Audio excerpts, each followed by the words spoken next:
What determines the amount of radiation that may be present in Houston? The amount of soil that we have.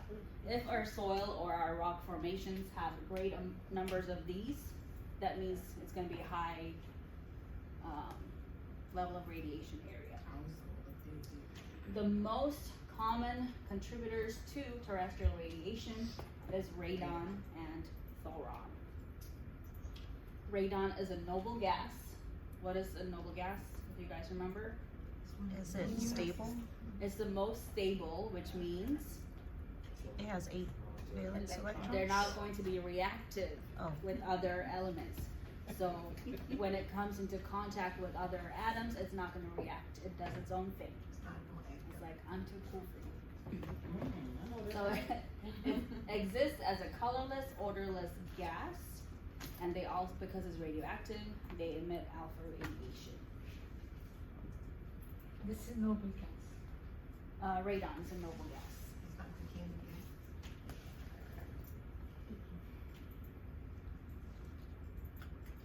We good so far? Yes. Ma'am, Yes. Radon, radon and thoron are the most common contributors, not To terrestrial radiation. That's for test to test. And noble gas exists as a color and odorless gas, and this is No. So radon is a noble gas, and it exists as a colorless and odorless gas, meaning we can't see it and we can't smell it. okay. either. That's description of the radon. Radon, yes. Radon and the thoron. Yes. We have to remember all these numbers. You don't have to remember the numbers, but just know which ones are the radioactive elements that contribute to terrestrial. So uranium, radium, thorium, radon, and thoron. Thoron is a what's the word I'm looking for? Isotope. Oh, which one? P and I believe the word is isotope. Right? Okay, don't worry about that. I'm just thinking out loud. Alright, so radon. So the average US resident, that means all of us, receive 2 millisieverts per year from radon. It can be found attached to dust. Inhaling radon into our lungs causes alpha particles to damage our epithelial tissues.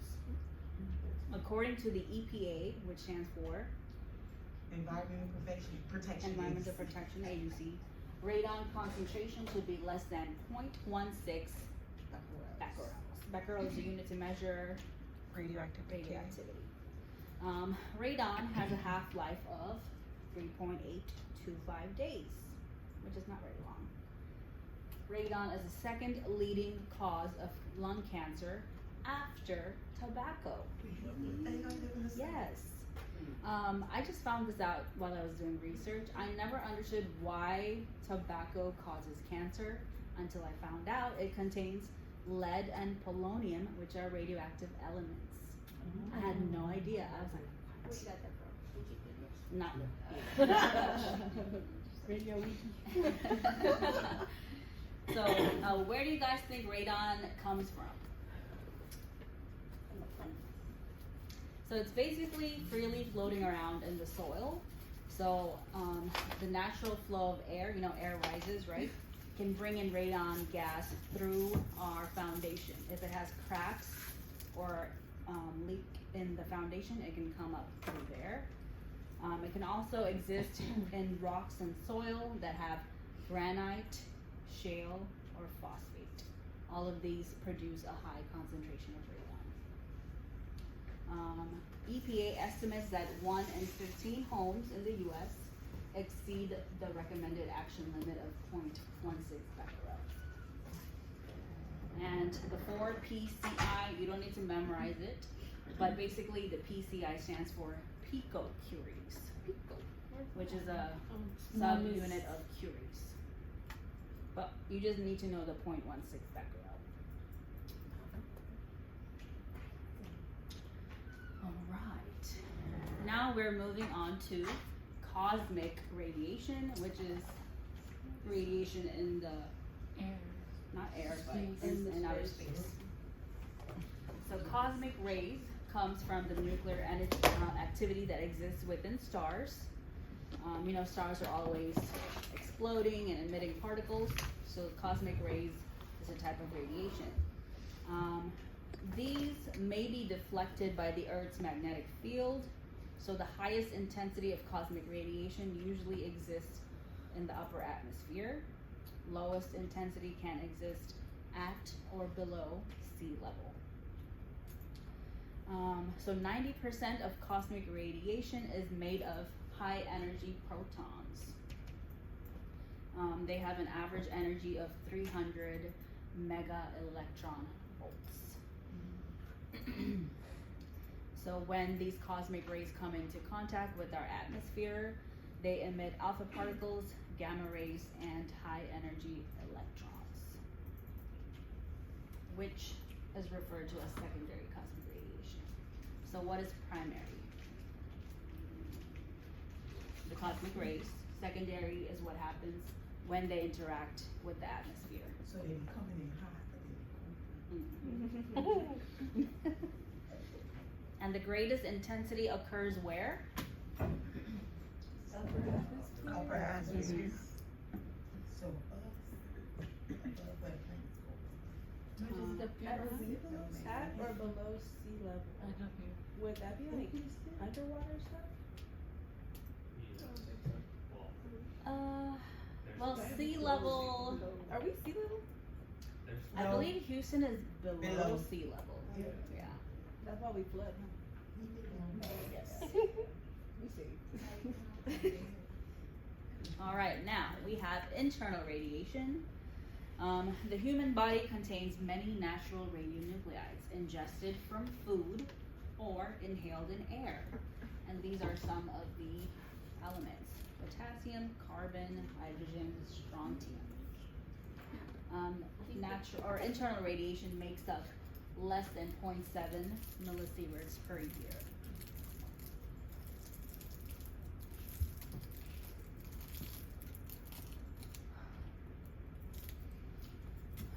Consumer products, it's talking about medical radiation, whether that's from x-rays or CTs or mammograms.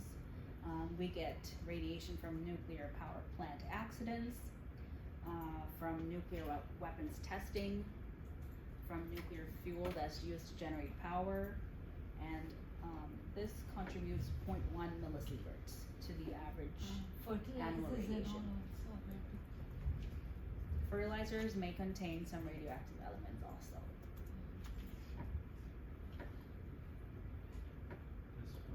Mm-hmm. Does the UT, is that like the United States population, or is that like? Oh, it's supposed to say US, sorry, Oh, okay. not UD.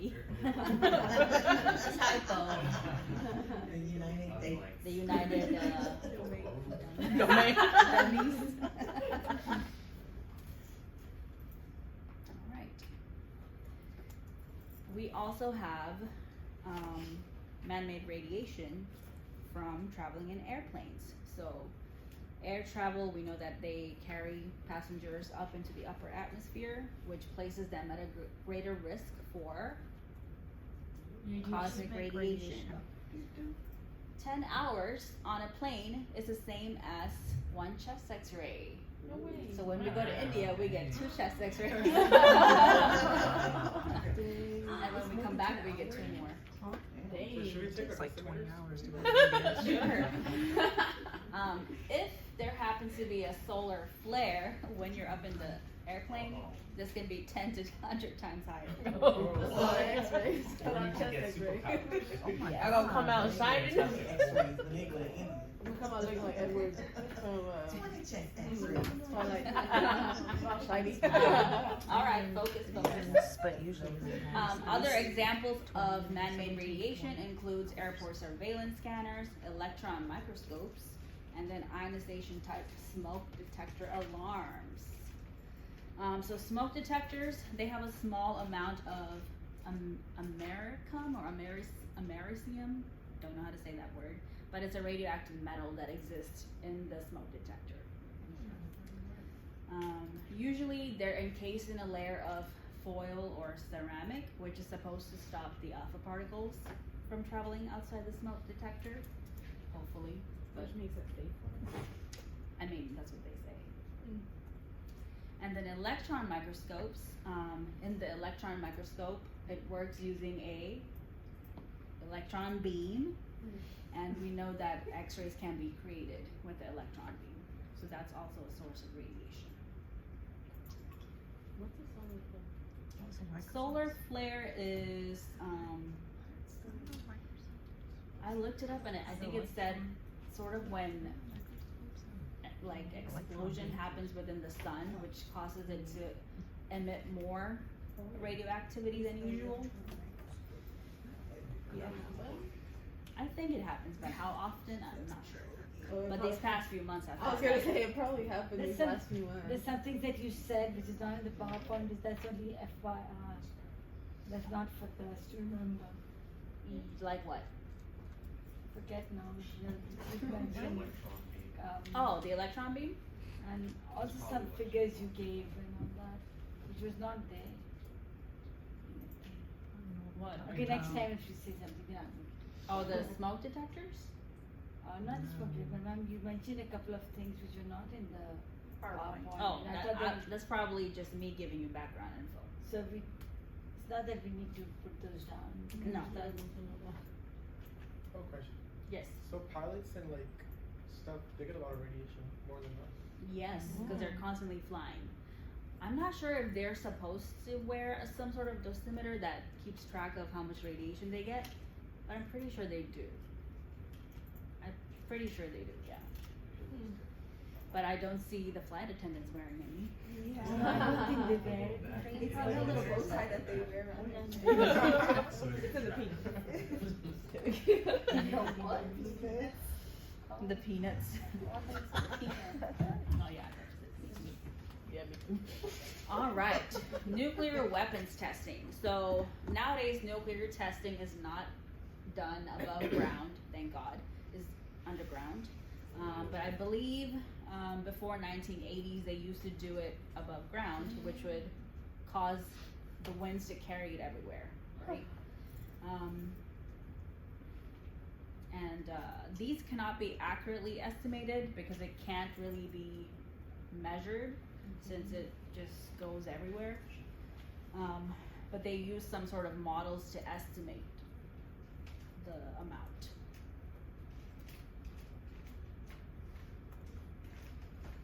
Nuclear fuel and power plants. So, nuclear fuel does not significantly contribute to annual exposure, and under normal circumstances, nuclear power plants don't significantly contribute either. However, there was a famous incident that happened with the power plant, Chernobyl. Y'all familiar with that? To ask about. Yes. That's in Poland, right? Is that Poland? So that was in Soviet Union back in the day. Oh, that's secret. But I believe it's an area near Ukraine now. So what happened was in 1986, there was a big steam explosion at the power plant, and Oh, it's in Ukraine. so all those radioactive nuclei were exposed, just traveling in the wind for miles and miles, and everybody that was in that path got exposed. They say that the quantity that was released was more than 1 million times the amount of radioactive material that was released during the bombings in Japan. So whatever happened in Japan times 1 million. Oh my Is god. it die? Yeah. People died. A lot of children and adults were affected. They got thyroid cancer, leukemia, breast cancer. There has been incidences of mutations that have happened to people that gave birth. And the animals. Dang. I'm sorry, Oh, the animals. and in animals as well. I got Pokemon now. We did not talk about this as issue by Yeah, it's dangerous. It's scary. I don't want this to ever happen. Did any of them die like right away or it took them a while? I think the workers that were there at the power plant died immediately, but then over the weeks and months and years, the people that were in the city, they got affected. not only them, but their children that were born years later got affected too. So, yeah. It did happen again. It happened in Japan, I think, in Yeah. 2016 or Yep. 2017. They had that nuclear Oh, bomb. really? Yep. Was it after you the know how? earthquake or the flood or? It was something like that. Oh, Yeah, the yeah, I natural think it was disaster. caused by the tsunami that happened. Yes, Yeah. yes, Yeah. yes. And they got Pokemon too? No wonder Ash Be like, wait, do we have nuclear power plants over here? I believe we do. Yeah. Yeah, I'll see What? Where? Have Where? A nuclear Oh, power I plant? don't know I'm sure they do. They do. Hey, I make mean, sure I we don't have buy a to- house around We there. have to have power and electricity from somewhere, so I'm sure it exists. And they Yeah, make just go to nuclear Gulfport. weapons, so I'm sure they have Close to some. the military bases. Alright, I think this is the last slide for this chapter.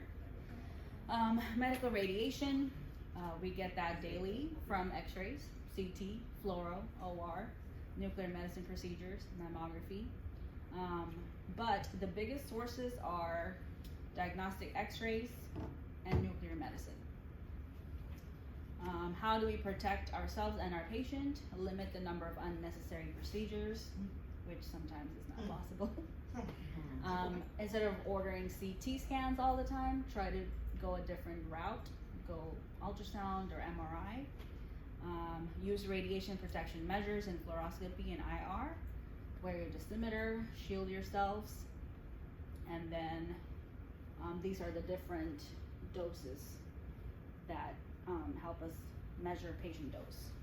ESC, bone marrow dose, gonadal dose, and fetal dose in pregnant patients.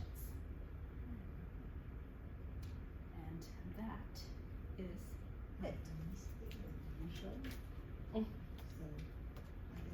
End of chapter one. End of chapter 2. What's the difference between patient dose and entrance skin exposure? Entrance skin exposure is